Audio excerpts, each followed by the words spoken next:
Hello everyone.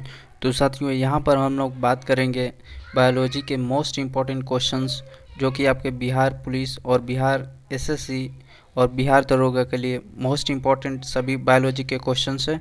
तो चलिए video को स्टार्ट करते हैं। अगर आप इस चैनल पर नए होंगे तो चैनल को ज़रूर सब्सक्राइब कर लीजिएगा, ठीक है। तो चलिए सबसे पहले हम लोग पहला चैप्टर जो कि स्टडी ऑफ सेल, जिसको साइटोलॉजी का अध्ययन बोला जाता है, उसी का हम लोग एमसीक्यू करने वाले हैं। तो चलिए पहला क्वेश्चन देख लेते हैं हम लोग।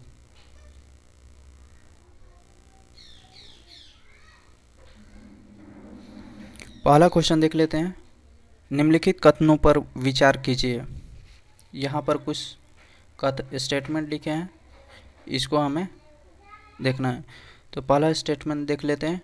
कोशिका सजीवों की रचनात्मक एवं क्रियात्मक इकाई है। तो कोशिका क्या होता है? कोशिका क्या होता है? हमारे शरीर का सबसे छोटी इकाई है, यानी cell is the basic structural and functional unit of life. तो पहला बिल्कुल सही है। कोशिका सजीवों की रचनात्मक एवं क्रियात्मक इकाई है, ये सही है। कोशिका के अभाव में सजीव के शरीर का निर्माण संभव नहीं है। अगर सेल ही नहीं रहेगा, जब कोशिका ही नहीं रहेगा तो सेल से ही हमारे शरीर का निर्माण होता है। अगर सेल नहीं रहेगा तो क्या हमारे शरीर का निर्माण होगा? लेकिन यहाँ पर कोशिका के अभाव में सजीवों के शरीर का निर्माण संभव नहीं है, यह भी सही है। तो यहाँ पर करेक्ट आंसर हो जाएगा आपका ऑप्शन 1 एंड 2 दोनों। अगले क्वेश्चन को हम लोग देख लेते हैं। कोशिका के किस भाग को सम्मिलित रूप से साइटोसोम कहा जाता है? तो कोशिका के किस भाग को सम्मिलित रूप से साइटोसोम कहा जाता है? तो करेक्ट आंसर हो जाएगा आपका, यहाँ पर कोशिका झिल्ली भी रहता है, प्लाज्मा मेम्ब्रेन जिसको बोलते हैं, कोशिका द्रव रहता है, प्रोटोप्लाज्म रहता है, उसके बाद कोशिका द्रव स्थित कोशिकांग सेल ऑर्गेनेली भी रहता है। तो ऑप्शन डी आपका करेक्ट हो जाएगा। साइटोसोम में क्या होता है? Plasma membrane, cell membrane, plasma membrane, इसी को सेल मेम्ब्रेन भी बोला जाता है। उसके बाद प्रोटोप्लाज्म, उसके बाद सेल ऑर्गेनेली। तो ऑप्शन यहाँ पर डी आपका सही हो जाएगा। साइटोसोम के अंदर ये सभी आते हैं। अगले क्वेश्चन को हम लोग देख लेते हैं। साइटोसोम के अंतर्गत निम्नलिखित में से कौन सा एक शामिल नहीं है? तो साइटोसोम के अंदर कौन सा इसमें सम्मिलित नहीं है? तो यहाँ पर 4 ऑप्शंस दिए गए हैं। तो कोशिका झिल्ली अभी हम लोगों ने देखा था, कोशिका द्रव स्थित कोशिकांग ये भी हम लोगों ने देखा था, कोशिका द्रव स्थित कोशिकांग ये भी हमने देखा था। तो बी सी डी ये तो साइटोसोम के अंदर आते हैं, लेकिन जो केंद्रक होता है, न्यूक्लियस होता है, ये साइटोसोम के अंदर नहीं आता है। तो ऑप्शन ए आपका करेक्ट हो जाएगा। अगले क्वेश्चन को देख लेते हैं। कोशिका द्रव में स्थित जीवित रचनाएं जिनमें बढ़ने तथा विभाजन की क्षमता होती है, उसे क्या कहते हैं? तो ऐसे कोशिका द्रव स्थित जीवित संरचनाएं जिसमें बढ़ने तथा विभाजन की क्षमता होती है, उसे क्या कहते हैं? तो फोर्थ का आपका करेक्ट आंसर हो जाएगा ऑर्गेनॉइड्स। ऑर्गेनॉइड्स कहा जाता है। नेक्स्ट अगले क्वेश्चन को देख लेते हैं। निम्नलिखित में से कौन सी कोशिकीय रचना ऑर्गेनॉइड्स नहीं है? तो कौन सा ऐसी कोशिकीय रचना है जो ऑर्गेनॉइड्स के अंदर नहीं आता है? तो करेक्ट आंसर हो जाएगा यहाँ पर रसधानियाँ। बाकी सेंट्रोसोम आता है, राइबोसोम आता है, माइक्रोट्यूब्यूल्स आता है, लेकिन रसधानी ऑर्गेनॉइड्स के अंदर नहीं आता है। अगले क्वेश्चन को हम लोग देख लेते हैं। निम्नलिखित में से कौन सा एक सही नहीं है? निम्नलिखित में से कौन सा एक सही नहीं है? तो पहला देख लेते हैं। कोशिका का आकार एवं आकृति उसके कार्यों के अनुरूप होती है। तो सही है, कोशिका का जो सेल का आकार होता है उसके कार्यों के अनुरूप होती है।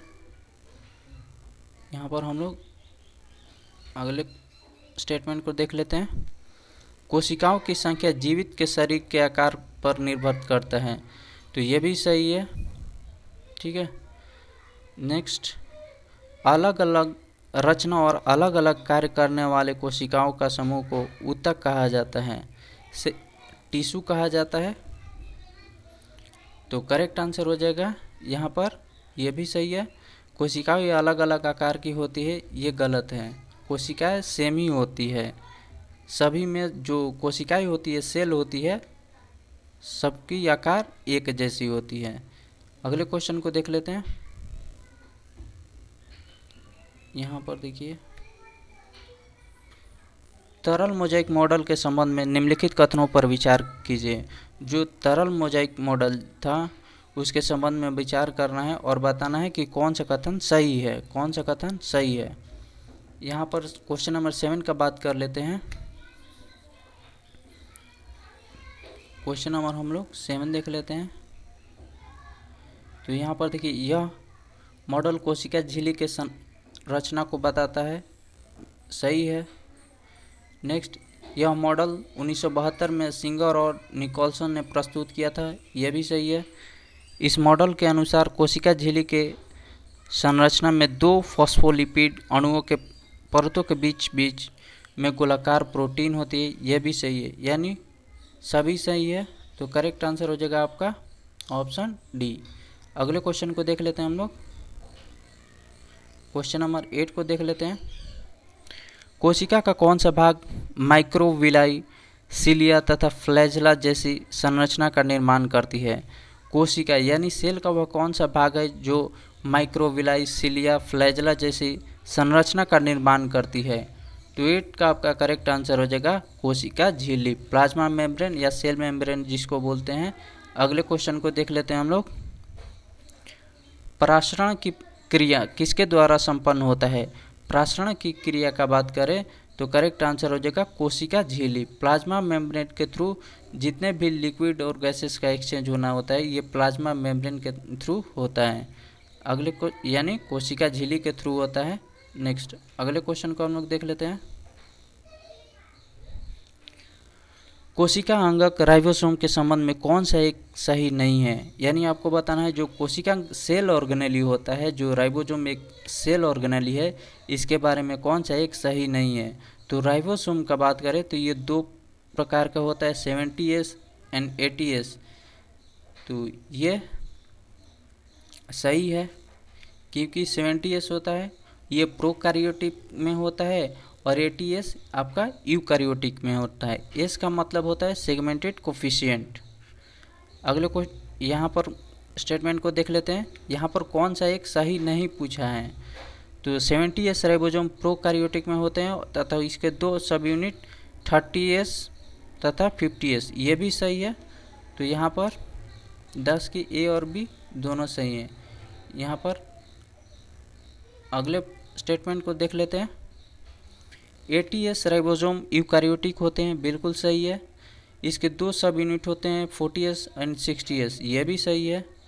राइबोसोम प्रोटीन तथा लिपिड के बने होते हैं, ये गलत है, स्टेटमेंट गलत है। नेक्स्ट, अगले क्वेश्चन को हम लोग देख लेते हैं। प्रोकैरियोटिक कोशिका में माइटोकॉन्ड्रिया के सदृश कौन सी रचना पाई जाती है जो श्वसन तथा कोशिका विभाजन का कार्य करती है? तो प्रोकैरियोटिक कोशिका में जो माइटोकॉन्ड्रिया के सदृश से कौन सी रचना पाई जाती है जो श्वसन तथा कोशिका विभाजन का कार्य करती है? तो प्रोकैरियोटिक में माइटोकॉन्ड्रिया तो होता नहीं है, तो करेक्ट आंसर हो जाएगा आपका मेसोजोम पाया जाता है। प्रोकैरियोटिक में मेसोजोम पाया जाता है जो माइटोकॉन्ड्रिया की तरह ही ये श्वसन और कोशिका का विभाजन का कार्य करता है। अगले क्वेश्चन को देख लेते हैं हम लोग। कोशिका के अंदर ग्लाइकोलिपिड एवं ग्लाइकोप्रोटीन निर्माण का सक्रिय स्थल कौन है? कोशिका के अंदर ग्लाइकोलिपिड एवं ग्लाइकोप्रोटीन निर्माण का सक्रिय स्थल कौन सा है? तो यहाँ पर एक ही है जो राइबोसोम होता है, वो प्रोटीन का निर्माण करता है। गोल्गी कॉइज का बात करें यानी गोल्गी बॉडीज का बात करें तो ये ग्लाइकोलिपिड एवं ग्लाइकोप्रोटीन का निर्माण करते हैं। ऑप्शन सी हो जाएगा। एंडोप्लाज्म अंतर्द्रावी जाली का होता है एंडोप्लाज्मिक रेटिकुलम जिसको बोलते हैं, ये 2 तरह का होता है, रफ एंडोप्लाज्मिक रेटिकुलम और स्मूथ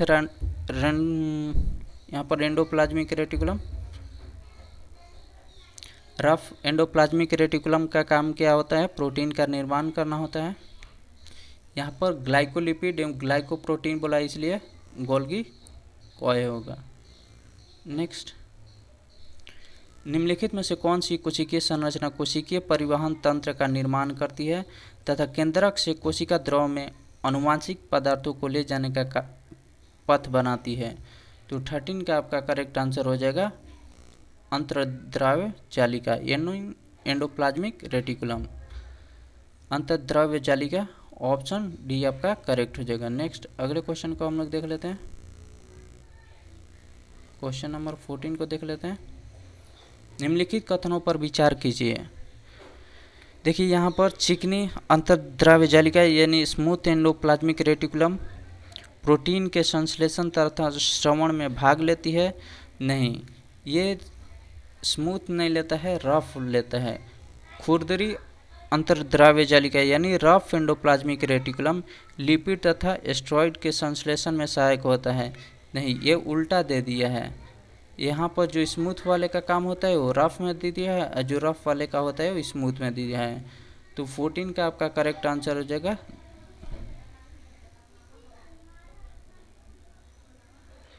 ऑप्शन यहाँ पर हो जाएगा नहीं तो ए और नहीं तो। ठीक है, चलिए अगले क्वेश्चन को हम लोग देख लेते हैं। क्वेश्चन नंबर 15, कोशिका का अचल संपत्ति किसे कहा जाता है? कोशिका का अचल संपत्ति का बात करें तो करेक्ट आंसर हो जाएगा आपका न्यूक्लिक अम्ल, न्यूक्लिक एसिड को कहा जाता है। नेक्स्ट अगले क्वेश्चन को हम लोग देख लेते हैं। यहाँ आपको निम्नलिखित कथनों पर विचार कीजिए और यहाँ पर आपको कौन सा कथन सही है ये बताना है। माइटोकॉन्ड्रिया कोशिका में पाए जाने वाले सबसे बड़े अंगक होते हैं। तो यहाँ पर सही बताना है आपको। यहाँ पर ऑप्शन देख लेते हैं। माइटोकॉन्ड्रिया कोशिका में पाए जाने वाले सबसे बड़े अंगक होते हैं। माइटोकॉन्ड्रिया कोशिका में पाए जाने वाले सबसे बड़े अंगक होते हैं, ये गलत है। हरित लवक को कोशिका का रसोई किचन सेल कहा जाता है, ये सही है। क्लोरोप्लास्ट को किचन ऑफ द सेल कहा जाता है, ये सही है। गोल्गी कॉइल्स को कोशिका के अणुओं का ट्रैफिक कंट्रोलर कहा जाता है, ये भी सही है। ट्रैफिक कंट्रोलर गोल्गी बॉडीज को कहा जाता है। तो 2-3 सही है। ऑप्शन बी आपका करेक्ट हो जाएगा। नेक्स्ट यहाँ पर क्वेश्चन नंबर 17 देख लेते हैं। निम्नलिखित कथनों पर विचार कीजिए। निम्नलिखित कथनों पर विचार कीजिए और क्या दिया है, उपयुक्त में से कौन सा कथन सही है? तो सही पूछा है। यहाँ पर 2 कथन दिए हुए स्टेटमेंट। निम्नलिखित कथनों पर विचार कीजिए और सही बताना है। डीएनए को आनुवंशिक पदार्थ कहा जाता है, बिल्कुल कहा जाता है। जीन को आनुवंशिक इकाई कहा जाता है, तो ये भी सही है। डीएनए को आनुवंशिक पदार्थ कहा जाता है जबकि जीन को आनुवंशिक इकाई कहा जाता है, तो दोनों सही है। तो यहाँ पर करेक्ट आंसर हो जाएगा आपका ऑप्शन सी 1 और 2 दोनों। नेक्स्ट अगले क्वेश्चन को देख लेते हैं। कोशिका के अंदर निम्नलिखित में से कौन सा कार्य गोल्गी कॉइल्स द्वारा नहीं किया जाता है? तो कौन सा कार्य है जो सेल के अंदर गोल्गी बॉडीज के द्वारा नहीं किया जाता है? पैकेजिंग एंड स्टोरेज का काम किया जाता है, पैकेजिंग का काम भी किया जाता है, स्टोरेज का भी काम किया जाता है, और सेक्रेशन यानी संवेष्टन, संग्रहण और स्रवण। तो ये अंतःकोशिकीय पाचन नहीं किया जाता है। ऑप्शन डी आपका करेक्ट हो जाएगा, यही गलत है। गोल्गी काय के द्वारा नहीं काम किया जाता है। नेक्स्ट निम्नलिखित में से कौन सा विकल्प सही सुमेलित नहीं है? कोशिका का पावर हाउस माइटोकॉन्ड्रिया को कहा जाता है, बिल्कुल सही है। नेक्स्ट सबसे बड़ा अंगक लवक कहलाता है, यह भी सही है। प्लास्टिड्स जिसको बोलते हैं, आत्महत्या की थैली लाइसोसोम को कहा जाता है, बिल्कुल सही है। सुसाइडल बैग लाइसोसोम को कहा जाता है। प्लेड कर ये स्फीरोसोम को कहा जाता है, ये गलत है। ऑप्शन डी आपका करेक्ट हो जाएगा। ठीक है, यही सही सुमेलित नहीं है। नेक्स्ट अगले क्वेश्चन को देख लेते हैं। निम्नलिखित में से कौन सा अर्धस्वायत्त कोशिकांग है? अर्धस्वायत्त का बात करें तो करेक्ट आंसर हो जाएगा आपका हरित लवक यानी क्लोरोप्लास्ट और माइटोकॉन्ड्रिया। ऑप्शन दोनों सही हो जाएगा, तो करेक्ट आंसर हो जाएगा ऑप्शन सी। नेक्स्ट ऑप्शंस देख लेते हैं इनके। प्रोकैरियोटिक कोशिका में कौन सा कोशिका अंगक का अभाव होता है? तो प्रोकैरियोटिक कोशिका में किस कोशिका अंगक का अभाव रहता है? तो जितने भी कोशिका अंगक रहते हैं सबका अभाव ही रहता है। जैसे गोल्गी काय, इसका भी अभाव रहता है, इसका अभाव रहता है। माइटोकॉन्ड्रिया, इसका भी अभाव रहता है। अंतर्द्राव्य जालिका, इसका भी अभाव रहता है प्रोकैरियोटिक में। और हरित लवक, तो यहाँ पर करेक्ट आंसर हो जाएगा 1, 2, 3। जितने भी सेल ऑर्गेनेली होते हैं वो सभी क्या होते हैं? प्रोकैरियोटिक कोशिका में नहीं पाए जाते हैं, प्रोकैरियोटिक सेल्स में नहीं पाए जाते हैं जितने भी सेल ऑर्गेनेली हैं। तो ऑप्शन बी आपका करेक्ट हो जाएगा। नेक्स्ट अगले क्वेश्चन को हम लोग देख लेते हैं। निम्नलिखित में से कौन सी रचनाएं पादप कोशिका में पाए जाते हैं परंतु जंतु कोशिका में नहीं? कौन सी ऐसी रचनाएं हैं जो पादप कोशिका में तो पाए जाते हैं परंतु जंतु कोशिका में नहीं पाए जाते हैं? तो करेक्ट आंसर हो जाएगा यहाँ पर आपका लवक। ये प्लांट्स में पाया जाता है। ये पादप मतलब प्लांट्स का बात करें। कोशिका भित्ति कहने का मतलब सेल वॉल पौधे में पाया जाता है। लवक भी पाया जाता है, बड़ी ऋतिका भी पाई जाती है। तो इनमें से सभी करेक्ट हो जाएगा, इसमें से सभी। ये भी नहीं जंतु में पाया जाता है, कोशिका भित्ति भी जंतु में नहीं, बड़ी ऋतिका भी नहीं पाया जाता है। तो इसमें ऑप्शन डी आपका करेक्ट हो जाएगा, ऑप्शन डी आपका करेक्ट हो जाएगा। नेक्स्ट अगले क्वेश्चन को हम लोग देख लेते हैं।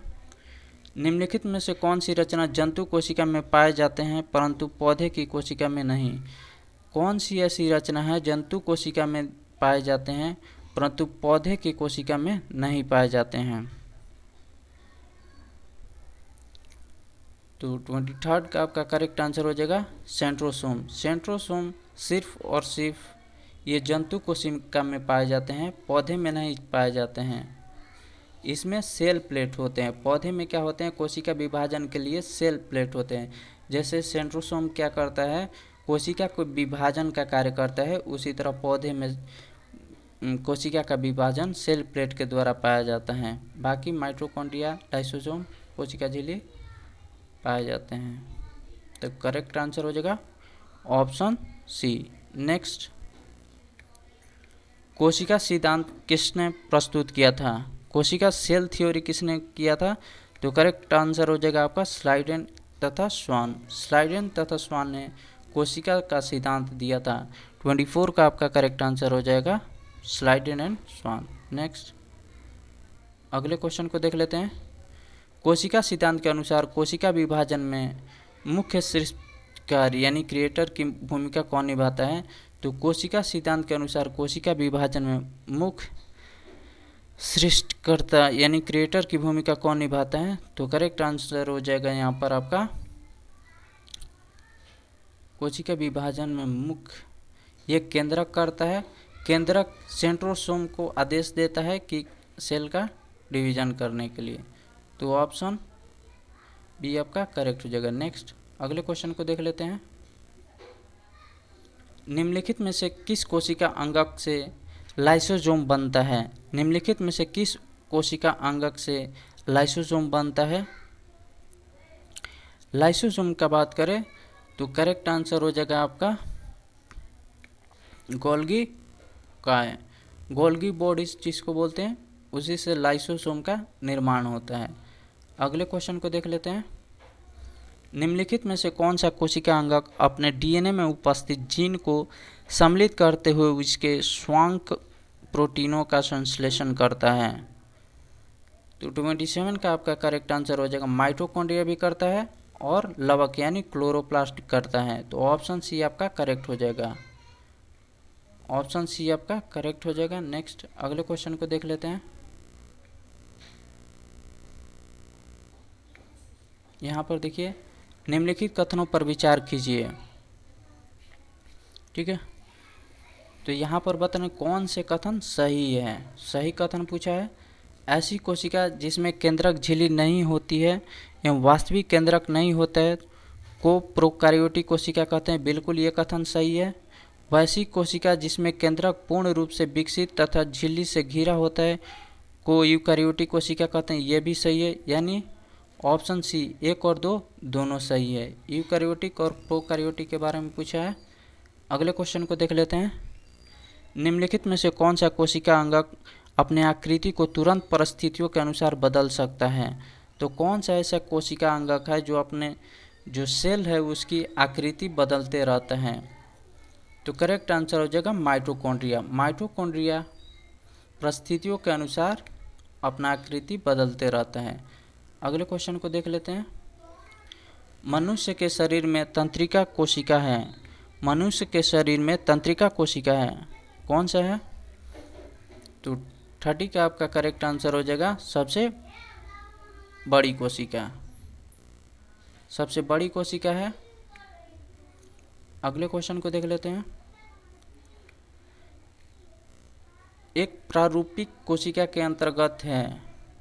प्रारूपिक कोशिका के अंतर्गत कौन सा है।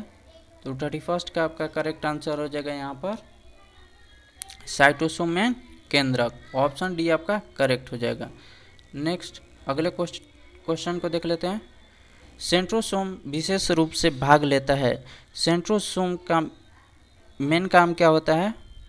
सेल का डिवीजन करना यानी कोशिका का विभाजन करना।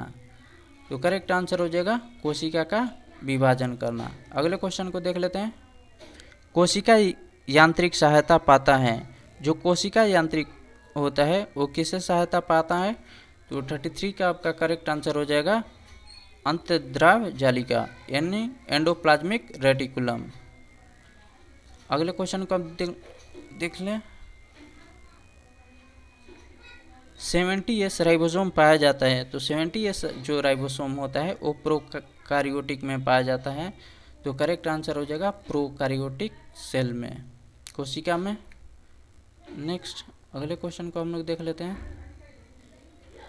ये सभी कोशिका से साइटोलॉजी यानी स्टडी ऑफ सेल को क्या कहा जाता है, साइटोलॉजी। नेक्स्ट रंगीन लवक को कहा जाता है। रंगीन लवक को क्या कहा जाता है। तो क्रोमोप्लास्ट कहा जाता है। रंगीन लवक को क्या कहा जाता है, क्रोमोप्लास्ट, ऑप्शन सी आपका करेक्ट हो जाएगा। अगले क्वेश्चन को देख लेते हैं। ग्रेनम पाया जाता है। ग्रेनम का बात करें तो करेक्ट आंसर हो जाएगा आपका क्लोरोप्लास्ट में पाया जाता है ग्रेनम। नेक्स्ट प्लाज्मा झिल्ली को बनाता है। प्लाज्मा झिल्ली का बात करें तो करेक्ट आंसर हो जाएगा लिपोप्रोटीन। लिपोप्रोटीन प्लाज्मा झिल्ली बनता है। जो कोशिका होता है उसके बाहर में जो झिल्ली रहता है उसको प्लाज्मा झिल्ली कहते हैं। वो लिपिड और प्रोटीन का बना होता है। अगले क्वेश्चन को देख लेते हैं। प्रोटीन संश्लेषण से संबंध है।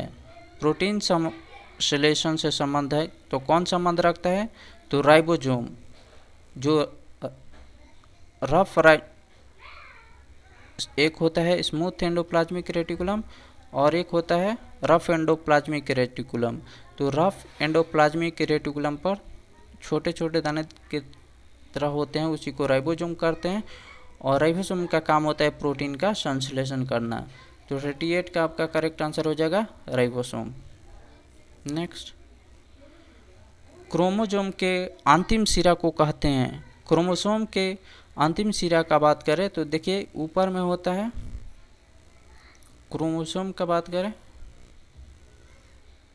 तो बीच में होता है सेंट्रोमर, ऊपर में अंतिम पूछा है, और सेंट्रोमर होता है बीच में, नीचे में होता है आपका टेलोमर, ठीक है। सेंट्रोमर होता है, नीचे होता है टेलोमर। और ऊपर हैंड बोला जाता है इसको। नेक्स्ट, तो करेक्ट आंसर हो जाएगा आपका क्रोमोसोम के अंतिम सिरा को टेलोमर कहा जाता है, टेलोमर। नेक्स्ट, केंद्रक झिल्ली माइटोकॉन्ड्रिया नहीं होता है। केंद्रक झिल्ली तथा माइटोकॉन्ड्रिया किसमें नहीं पाया जाता है? तो करेक्ट आंसर हो जाएगा यहाँ पर आपका बैक्टीरिया में।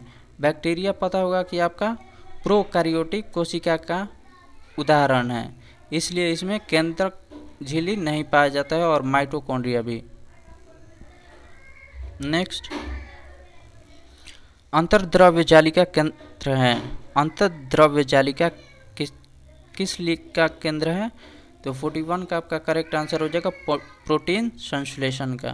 प्रोटीन संश्लेषण करता है एंडोप्लाज्मिक रेटिकुलम। नेक्स्ट, अगले क्वेश्चन को हम लोग देख लेते हैं। निम्नांकित किसकी अनुपस्थिति से पादप कोशिका जंतु कोशिका से भिन्न है? निम्नांकित किसकी अनुपस्थिति से पादप कोशिका जंतु कोशिका से भिन्न है? तो करेक्ट आंसर हो जाएगा आपका सेंट्रियोल। नेक्स्ट, अगले क्वेश्चन को हम लोग देख लेते हैं।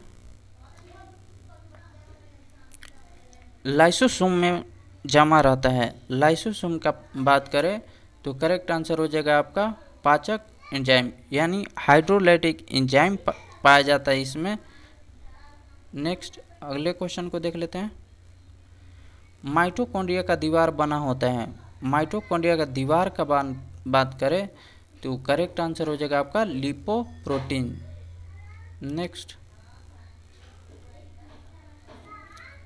माइटोकॉन्ड्रिया संबंध है। माइटोकॉन्ड्रिया का संबंध किससे है? तो 45 का आपका करेक्ट आंसर हो जाएगा एटीपी का निर्माण करना। एटीपी का फुल फॉर्म होता है एडिनोसिन ट्राइफॉस्फेट और एडीपी का होता है एडिनोसिन डाइफॉस्फेट। तो करेक्ट आंसर हो जाएगा एटीपी का निर्माण से। नेक्स्ट, पॉलीसोम है। पॉलीसोम का बात करें तो करेक्ट आंसर हो जाएगा यहाँ पर आपका ribosome plus mRNA। Messenger RNA होता है ribonucleic acid, messenger ribonucleic acid और राइबोसोम। ऑप्शन सी आपका करेक्ट हो जाएगा। नेक्स्ट, अगले क्वेश्चन को हम लोग देख लेते हैं। जीवित कोशिका के भीतर ऊर्जा स्रोत है। जो जीवित कोशिका होता है उसके भीतर ऊर्जा का स्रोत क्या होता है? तो 47 का आपका करेक्ट आंसर हो जाएगा माइटोकॉन्ड्रिया। माइटोकॉन्ड्रिया ही जीवित कोशिका के भीतर ऊर्जा का स्रोत निर्माण करता है। नेक्स्ट, अगले क्वेश्चन को देख लेते हैं। तरल मोजाइक मॉडल मत को प्रस्तुत किया। जो तरल मोजाइक मॉडल है इसको किसने प्रस्तुत किया था? तो करेक्ट आंसर हो जाएगा आपका सिंगर एवं निकोलसन ने। सिंगर और निकोलसन ने तरल मोजाइक मॉडल का मत प्रस्तुत किया था। नेक्स्ट, अगले क्वेश्चन को हम लोग देख लेते हैं। कोशिका भित्ति पाई जाती है। कोशिका भित्ति किसमें पाई जाती है? तो करेक्ट आंसर हो जाएगा आपका पादप कोशिका में। कोशिका भित्ति पादप कोशिका में पाया जाता है। करेक्ट आंसर हो जाएगा ऑप्शन डी। नेक्स्ट, अम्लीय लवक का मुख्य कार्य है। तो 50 का आपका करेक्ट आंसर हो जाएगा खाद्य पदार्थों का संचय करना। ऑप्शन बी आपका करेक्ट हो जाएगा। नेक्स्ट, पुरकिंजे ने कोशिका संरचना के किस भाग की खोज की थी? पुरकिंजे ने कोशिका संरचना के किस भाग की खोज की थी? तो प्रोटोप्लाज्म यानी जीवद्रव। 51 का आपका करेक्ट आंसर हो जाएगा जीवद्रव। अगले क्वेश्चन को देख लेते हैं। जीवद्रव सम्मिलित रूप से बना होता है। जीवद्रव प्रोटोप्लाज्म का बात करें तो किससे बना होता है? तो कोशिका द्रव और केंद्रिका द्रव से बना होता है। ऑप्शन बी आपका करेक्ट हो जाएगा। 52 का आपका करेक्ट आंसर हो जाएगा कोशिका द्रव एवं केंद्रिक द्रव। नेक्स्ट, कोशिका झिल्ली बनी होती है। कोशिका झिल्ली का बात करें साथियों तो करेक्ट आंसर हो जाएगा आपका लिपिड और प्रोटीन। इसको लिपोप्रोटीन भी बोलते हैं। अगले क्वेश्चन को देख लेते हैं। पौधों की कोशिकाओं को संरचनात्मक दृढ़ता प्रदान करता है। पौधों की कोशिकाओं को संरचनात्मक दृढ़ता प्रदान कौन करता है? तो करेक्ट आंसर हो जाएगा आपका सेलुलोज। ऑप्शन डी आपका करेक्ट हो जाएगा। नेक्स्ट, झिल्ली युक्त कोशिकांग में पाए जाते हैं। झिल्ली युक्त कोशिकांग में पाए जाते हैं, तो प्रोकैरियोटिक गलत है, ये आपका यूकैरियोटिक में पाया जाता है। तो 55 का आपका करेक्ट आंसर हो जाएगा यूकैरियोटिक में। नेक्स्ट, किसी प्रकार की झिल्ली नहीं होती है। इन चार ऑप्शन में से किसमें किसी भी प्रकार की झिल्ली नहीं पाई जाती है? तो 56 का आपका करेक्ट आंसर हो जाएगा जीवाणु, जो कि बैक्टीरिया को बोलते हैं, और जीवाणु प्रोकैरियोटिक में आता है। चलिए अगले क्वेश्चन को देख लेते हैं। ईआर एंडोप्लाज्मिक रेटिकुलम की बाहरी झिल्ली के ऊपर अवस्थित रहते हैं, तो राइबोसोम उपस्थित रहते हैं। 57 का आपका करेक्ट आंसर हो जाएगा राइबोसोम। ऑप्शन सी आपका करेक्ट हो जाएगा। नेक्स्ट, वसा एवं कोलेस्ट्रॉल संश्लेषण में भाग लेती है। वसा एवं कोलेस्ट्रॉल संश्लेषण में भाग कौन लेता है? तो 58 का आपका करेक्ट आंसर हो जाएगा स्मूथ एंडोप्लाज्मिक रेटिकुलम, चिकनी एंडोप्लाज्मिक रेटिकुलम। नेक्स्ट,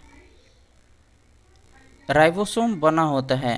राइबोसोम का बात करें तो करेक्ट आंसर हो जाएगा आरएनए और प्रोटीन। राइबोन्यूक्लिक एसिड और प्रोटीन का बना होता है राइबोसोम। ऑप्शन बी आपका करेक्ट हो जाएगा। नेक्स्ट, अगले क्वेश्चन को हम लोग देख लेते हैं।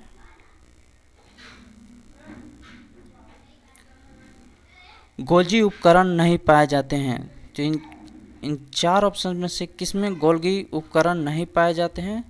तो करेक्ट आंसर हो जाएगा आपका प्रोकैरियोटिक में भी, लाल रुधिर कणिकाओं में भी, और निर्हरित शैवाल में भी। तो इनमें से सभी सही हो जाएगा। ऑप्शन डी आपका करेक्ट हो जाएगा। नेक्स्ट, समानांतर नलिकाओं या सिस्टर्नी के समूह से बनी संरचना है। तो समांतर नलिकाओं एवं सिस्टर्नी के समूह से बनी संरचना कौन सी है? तो 61 का आपका करेक्ट आंसर हो जाएगा गोल्गीज उपकरण, गोल्गीज बॉडीज। नेक्स्ट, निम्नलिखित कोशिकांगों में कौन एंडोप्लाज्मिक रेटिकुलम संश्लेषित पदार्थों का संचय, रूपांतरण तथा पैकेजिंग पर कोशिकाओं के अंदर एवं बाहर भेजता है? तो ये काम करता है गोल्गीज उपकरण। 62 का आपका करेक्ट आंसर हो जाएगा गोल्गीज बॉडीज। नेक्स्ट, लाइसोसोम को सर्वप्रथम किसने देखा था? लाइसोसोम का बात करें तो करेक्ट आंसर हो जाएगा आपका क्रिश्चियन डी डुबे ने। ऑप्शन सी आपका करेक्ट हो जाएगा। नेक्स्ट, जीवाणु एवं वायरस से रक्षा करने वाला कोशिकांग है। जीवाणु और वायरस से रक्षा करने वाला कौन सा कोशिकांग यानी सेल ऑर्गेनेली है? तो करेक्ट आंसर हो जाएगा आपका लाइसोसोम। नेक्स्ट, क्रिस्टी कहाँ पाए जाते हैं? क्रिस्टी का बात करें साथियों तो ये माइटोकॉन्ड्रिया के आंतरिक दीवारों को क्रिस्टी पाए जाते हैं। 65 का आपका करेक्ट आंसर हो जाएगा माइटोकॉन्ड्रिया। नेक्स्ट, श्वसन से संबंधित एंजाइम्स मौजूद रहते हैं। श्वसन से संबंधित एंजाइम्स कहाँ पर मौजूद रहते हैं? तो 66 का आपका करेक्ट आंसर हो जाएगा माइटोकॉन्ड्रियल गुहा मैट्रिक्स में। माइटोकॉन्ड्रिया के मैट्रिक्स में उपस्थित रहता है। नेक्स्ट, रंगहीन एवं श्वेत प्लास्टिक को कहते हैं। रंगहीन एवं श्वेत प्लास्टिक को क्या कहते हैं? तो 67 का आपका करेक्ट आंसर हो जाएगा ल्यूकोप्लास्ट। ऑप्शन सी आपका करेक्ट हो जाएगा। नेक्स्ट, अगले क्वेश्चन को देख लेते हैं। क्लोरोप्लास्ट के भीतर पाए जाने वाले तरल युक्त गुहा को कहा जाता है। तो क्लोरोप्लास्ट के भीतर पाए जाने वाले तरल युक्त गुहा को क्या कहा जाता है? 68 का आपका करेक्ट आंसर हो जाएगा स्ट्रोमा कहा जाता है। नेक्स्ट, अगले क्वेश्चन को देख लेते हैं।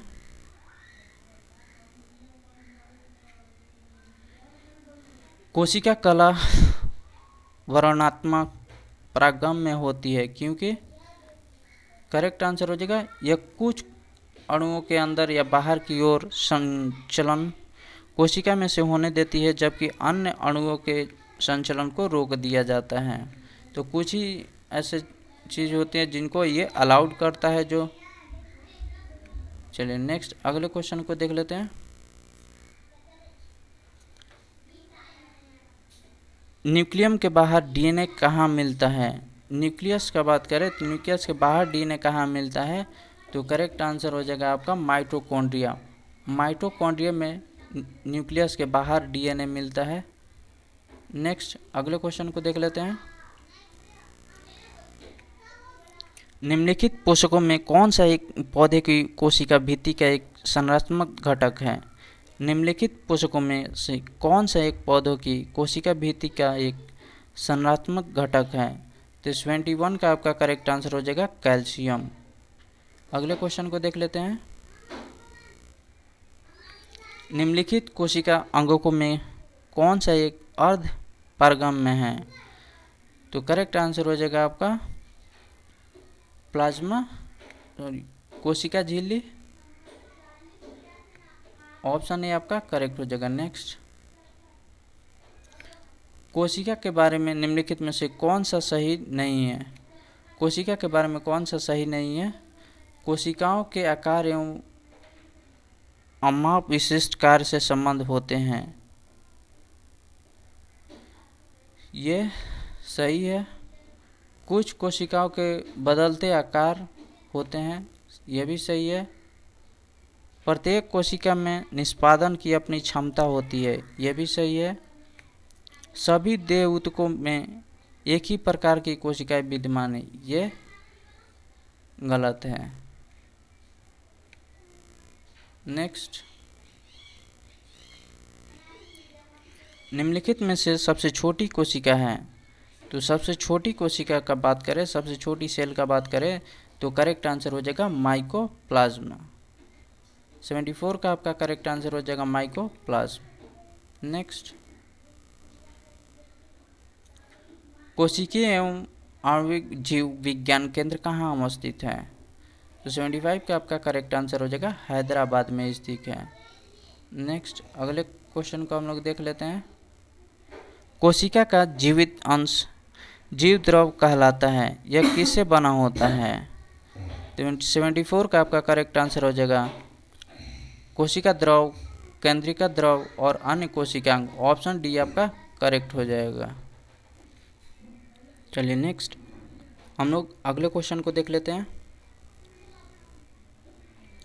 सर्वाधिक संख्या में गुणसूत्र पाए जाते हैं। सर्वाधिक संख्या में गुणसूत्र का बात करें तो करेक्ट आंसर हो जाएगा आपका ओफियोग्लोसस। ऑप्शन डी आपका करेक्ट हो जाएगा।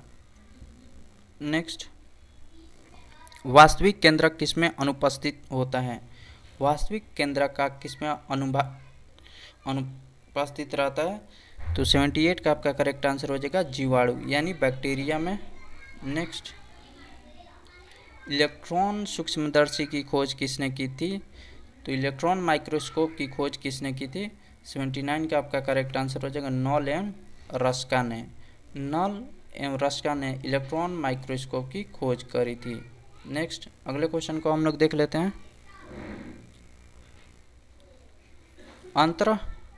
अंतःप्रद्रव्य जाल की खोज किसने की थी? एंडोप्लाज्मिक रेटिकुलम की खोज किसने की थी? तो 80 का आपका करेक्ट आंसर हो जाएगा पोर्टर ने। पोर्टर ने खोज किया था। अगले क्वेश्चन को हम लोग देख लेते हैं। गुणसूत्र यानी क्रोमोजोम शब्द प्रदान किसने किया था? तो 81 का आपका करेक्ट आंसर हो जाएगा वाल्डायर ने यहाँ पर क्रोमोजोम शब्द का प्रदान किया था। नेक्स्ट कोशिका का एक निश्चित रूप प्रदान करती है। तो कोशिका को एक निश्चित रूप कौन प्रदान करती है? तो 82 का आपका करेक्ट आंसर हो जाएगा केंद्रिका। केंद्रिका करती है। केंद्रिका किसको? केंद्रिका ये कोशिका झिल्ली की वजह से ये जो कोशिका होता है इसका एक निश्चित रूप होता है, लेकिन ऑर्डर कौन देता है? केंद्रक देता है। नेक्स्ट कोशिका द्रव में उपस्थित महीन शाखित, झिल्लीदार और अनियमित नलिकाओं का घना जाल कहलाता है।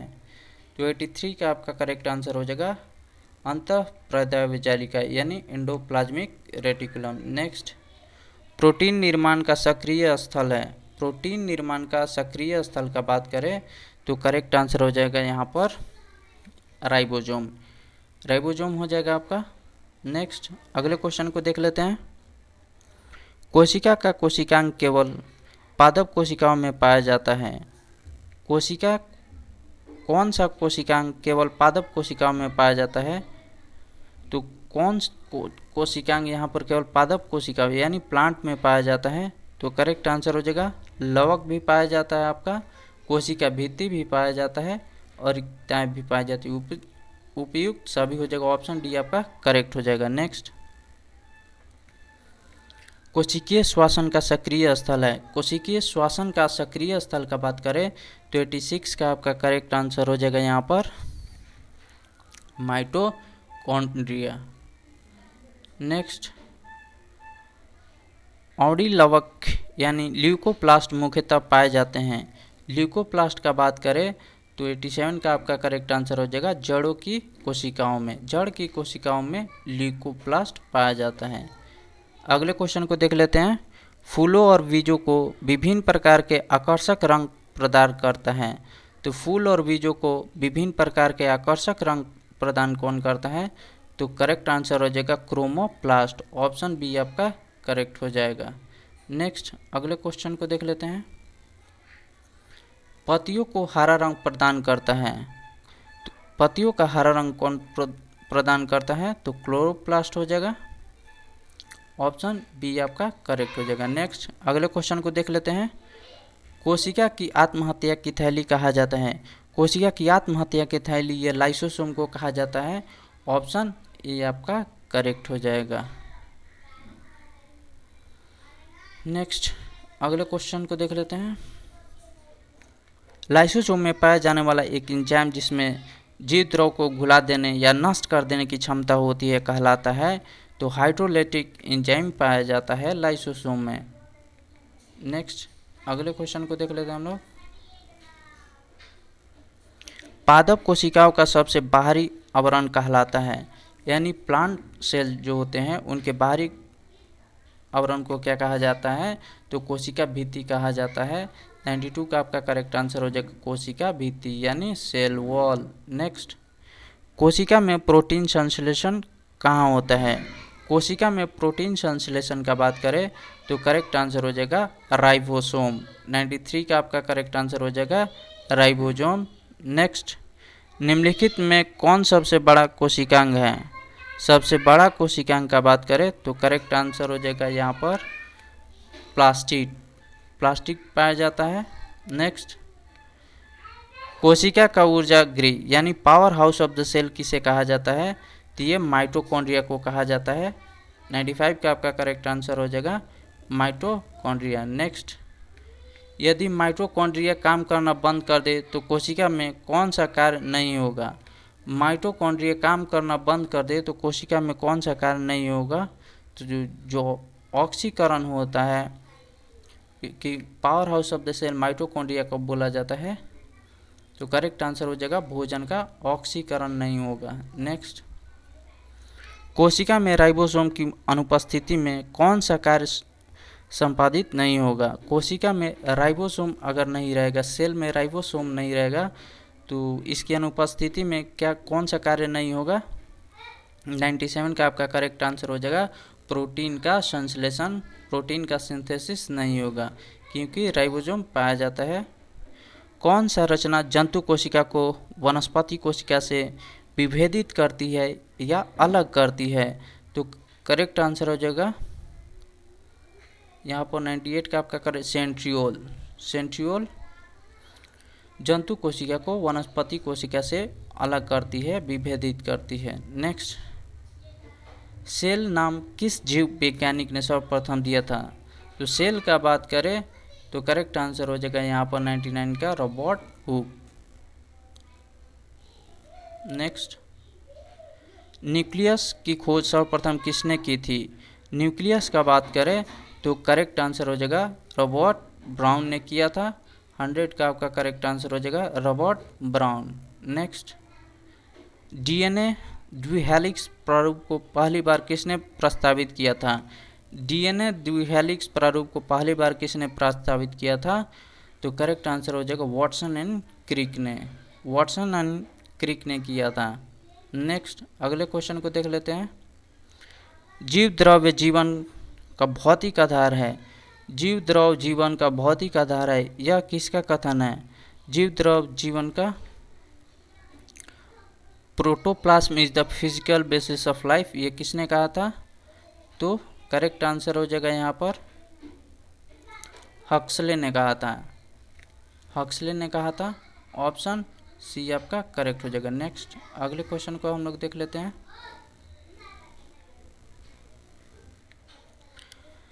जीव द्रव शब्द का सब प्रयोग सर्वप्रथम किसने किया था? यानी प्रोटोप्लाज्म शब्द का सबसे पहले किसने प्रयोग किया था? तो करेक्ट आंसर हो जाएगा पुरकिंजे। ऑप्शन बी आपका करेक्ट हो जाएगा।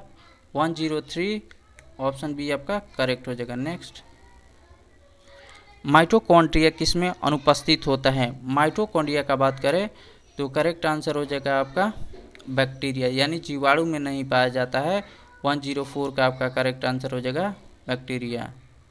माइटोकॉन्ड्रिया का भीतरी वलन कहलाता है। माइटोकॉन्ड्रिया के आंतरिक दीवारों को क्रिस्टी कहा जाता है। 105 का आपका करेक्ट आंसर हो जाएगा ऑप्शन ए। कोशिका भित्ति यानी सेल वॉल होती है। सेल वॉल किस प्रकार की एक सेल है? तो करेक्ट आंसर हो जाएगा यहाँ पर परागम्य झिल्ली। नेक्स्ट,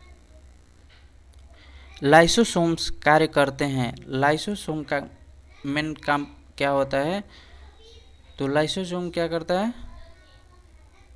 तो 107 का आपका करेक्ट आंसर हो जाएगा अंतःकोशिकीय पाचन, यानी इस पर हाइड्रोलाइटिक एंजाइम पाया जाता है, तो किसी भी कोशिका को ये खत्म कर देता है। नेक्स्ट, कौन सा अंगक प्रायः जंतु कोशिका में उपस्थित नहीं होता है? जंतु कोशिका में कौन सा यहाँ पर अंगक उपस्थित नहीं होता है? तो लवक, ये आपके सिर्फ प्लांट में पाया जाता है। नेक्स्ट, अगले क्वेश्चन को देख लेते हैं। प्रोग्राम्ड सेल डेथ का कोशिकीय एवं आणविक नियंत्रण क्या कहलाता है? तो करेक्ट आंसर हो जाएगा एपोप्टोसिस। एपोप्टोसिस ऑप्शन ए आपका करेक्ट हो जाएगा। नेक्स्ट, कौन सा कोशिकांग प्रोटीन संश्लेषण में प्रयुक्त भूमिका निभाता है? कौन सा कोशिकांग प्रोटीन संश्लेषण, प्रोटीन का संश्लेषण में प्रमुख भूमिका निभाता है? तो करेक्ट आंसर हो जाएगा यहाँ पर राइबोसोम, यहाँ पर राइबोसोम एवं endoplasmic reticulum. Next, option B आपका करेक्ट हो जाएगा। नेक्स्ट, निम्नलिखित में से कौन सा कोशिकांग डीएनए रखता है? तो कौन सा ऐसा सेल ऑर्गेनेल है जो डीएनए रखता है? तो करेक्ट आंसर हो जाएगा माइटोकॉन्ड्रिया। माइटोकॉन्ड्रिया आपका करेक्ट आंसर हो जाएगा। नेक्स्ट, अगले क्वेश्चन को देख लेते हैं। गोल्गी काय का प्रमुख कार्य है? गोल्गी बॉडीज का बात करें तो करेक्ट आंसर हो जाएगा आपका स्राव का। ऑप्शन डी आपका करेक्ट हो जाएगा। नेक्स्ट, अगले क्वेश्चन को देख लेते हैं। किसकी उपस्थिति के कारण किसी पादप कोशिका और पशु कोशिका में अंतर पाया जाता है? तो करेक्ट आंसर हो जाएगा यहाँ पर कोशिका भित्ति। ऑप्शन बी आपका करेक्ट आंसर हो जाएगा। कारण पादप कोशिका पशु कोशिका, इसमें कोशिका भित्ति पाया जाता है पादप कोशिका में, लेकिन पशु कोशिका में नहीं पाया जाता है। नेक्स्ट, अगले क्वेश्चन को देख लेते हैं। निम्नलिखित में से किसने यह मूल अवधारणा प्रस्तुत की थी कि सभी जीव कोशिकाओं के बने हुए होते हैं? तो सेल थ्योरी किसने दिया था? स्लाइडेन एंड स्वान ने दिया था। तो 114 का आपका करेक्ट आंसर हो जाएगा स्वान हो जाएगा और स्लाइडेन हो जाएगा स्वान। तो यहाँ पर 24, यहाँ पर ऑप्शन डी आपका करेक्ट हो जाएगा। नेक्स्ट, अगले क्वेश्चन को हम लोग देख लेते हैं। 80% से अधिक सेल या कोशिका में पाए जाने वाला पदार्थ है। 80% से अधिक सेल में क्या पाया जाता है? तो 115 का आपका करेक्ट आंसर हो जाएगा जल। जल पाया जाता है, कोशिका में सबसे अधिक जल पाया जाता है। नेक्स्ट अगले क्वेश्चन को देख लेते हैं। परासरण की परिभाषा है, परासरण की परिभाषा का बात करें तो करेक्ट आंसर हो जाएगा अर्ध पारगम में कला में होकर कम से अधिक सांद्रता की ओर विलायक का प्रवाह होना। ऑप्शन सी आपका करेक्ट हो जाएगा। नेक्स्ट अगले क्वेश्चन को हम लोग देख लेते हैं। अधिक लवण वाले विलयन में एक कोशिका को रखने पर वह सिकुड़ जाती है क्योंकि, तो करेक्ट आंसर हो जाएगा यहाँ पर आपका जल बाह्य परासरण द्वारा बाहर निकलता है। देखिए यहाँ पर 3 तरह का होता है कोशिका को जब रखा जाता है, तो एक होता है हाइपरटोनिक, एक होता है हाइपोटोनिक और एक होता है आइसोटोनिक। तो आइसोटोनिक में जो दोनों तरफ जो दाब होता है वो सेम होता है। हाइपोटोनिक इसमें क्या होता है, जैसे एक हमने विलयन लिया और उसमें एक कोशिका डाल दिया, तो कोशिका डालने के बाद क्या होता है, जो जल होता है वो बाहर निकल जाता है क्योंकि अंदर में प्रेशर ज़्यादा रहता है। और इसमें हाइपोटोनिक में क्या होता है, अंदर पानी जाता है और ये फूल जाता है कोशिका। नेक्स्ट अगले क्वेश्चन को देख लेते हैं। यदि एक कोशिका आकार में न्यूनीकृत होती है तब वह एक विलयन में रख दी जाती है, ऐसा विलयन होता है। एक कोशिका है आकार में न्यूनीकृत होती है तब वह विलयन में रख दी जाती है, ऐसा विलयन क्या कहलाता है? तो करेक्ट आंसर हो जाएगा आइसोटोनिक, यानी दोनों तरफ समान रहता है, कोई भी सेल पर कोई भी प्रभाव नहीं पड़ता है, उसको बोलते हैं आइसोटोनिक। अगर सेल फूल जाएगा तो हाइपोटोनिक और सेल सिकुड़ जाएगा तो हाइपरटोनिक। नेक्स्ट एक कोशिका आयतन में बढ़ती है जब यह रखी जाती है, तो 119 का आपका करेक्ट आंसर हो जाएगा अति परसरी विलयन में। ऑप्शन बी आपका हो जाएगा, यानी आयतन बढ़ जाता है, यानी वॉल्यूम बढ़ता है, तो ये हाइपोटोनिक सॉल्यूशन में रखा जाता है। नेक्स्ट अगले क्वेश्चन को हम लोग देख लेते हैं। बीज फूलते हैं जब जल में रखे जाते हैं, बीज फूलते हैं जब जल में रखे जाते हैं, तो करेक्ट आंसर हो जाएगा आपका अंतः शोषण के कारण। ऑप्शन बी आपका करेक्ट हो जाएगा। नेक्स्ट अगले क्वेश्चन को हम लोग देख लेते हैं।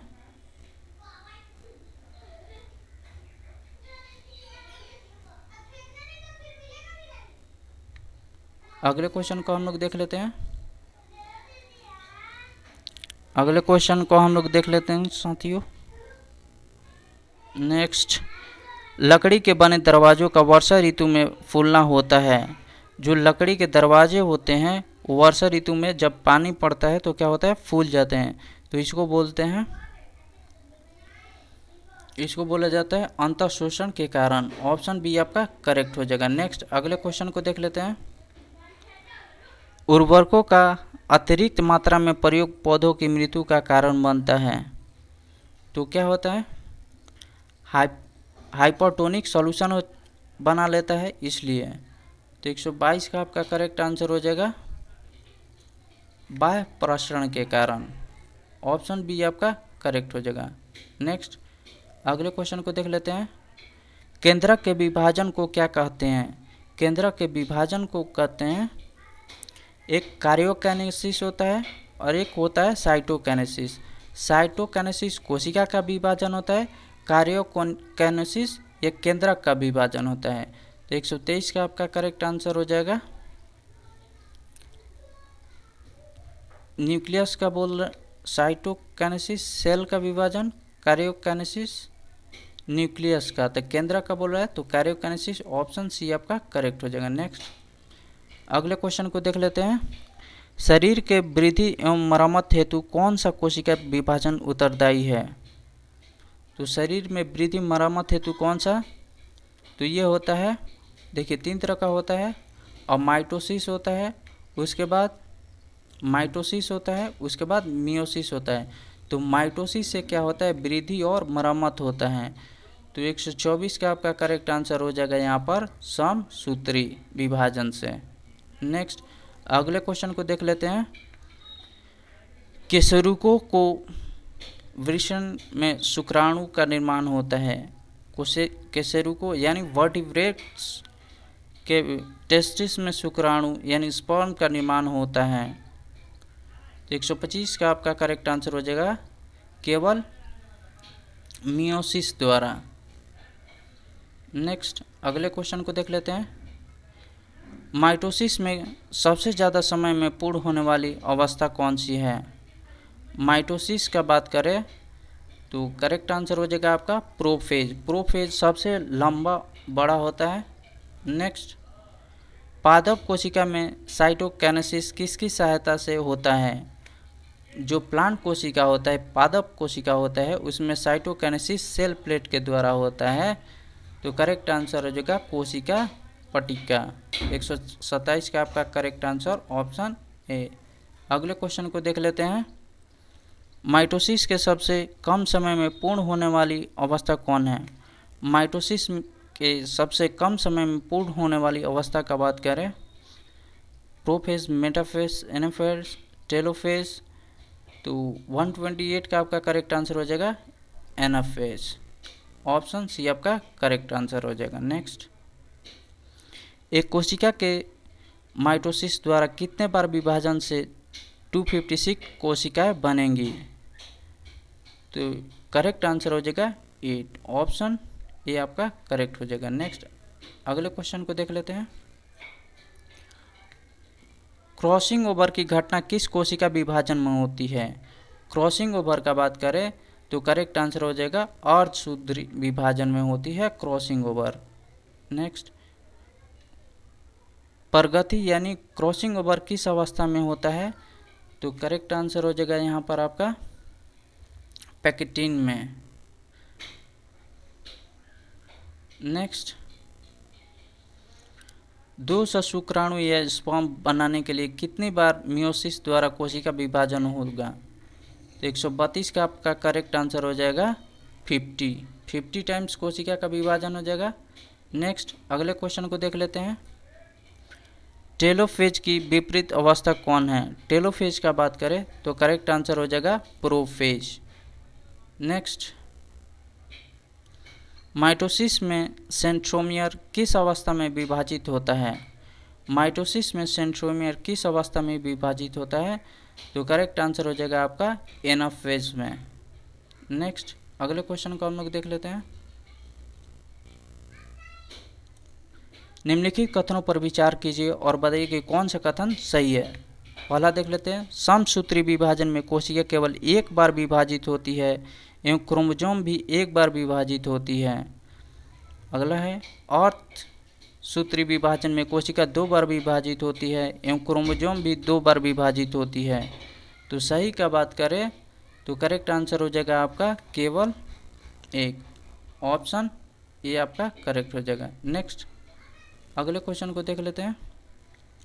निम्नलिखित में किस कोशिकीय संरचना की खोज फॉन्टना के द्वारा किया गया था? तो 136 का आपका करेक्ट आंसर हो जाएगा केंद्रिका। ऑप्शन ए आपका करेक्ट हो जाएगा। नेक्स्ट प्राणी के जीवन इतिहास में समसूत्री विभाजन का कार्य निम्न है। तो 137 का आपका करेक्ट आंसर हो जाएगा। यहाँ पर एक कोशिकीय जीवों में प्रजनन सही है, बहुकोशियों में जीवों में वृद्धि सही है, क्षतिग्रस्त ऊतकों की मरम्मत ये भी सही है, यानी उपरोक्त सभी ऑप्शन डी आपका करेक्ट हो जाएगा। चलिए तो हम लोगों ने कोशिका सेल की सभी यहाँ पर क्वेश्चन को देख लिया है। अगर वीडियो अच्छा लगे तो लाइक करें, चैनल को सब्सक्राइब करें।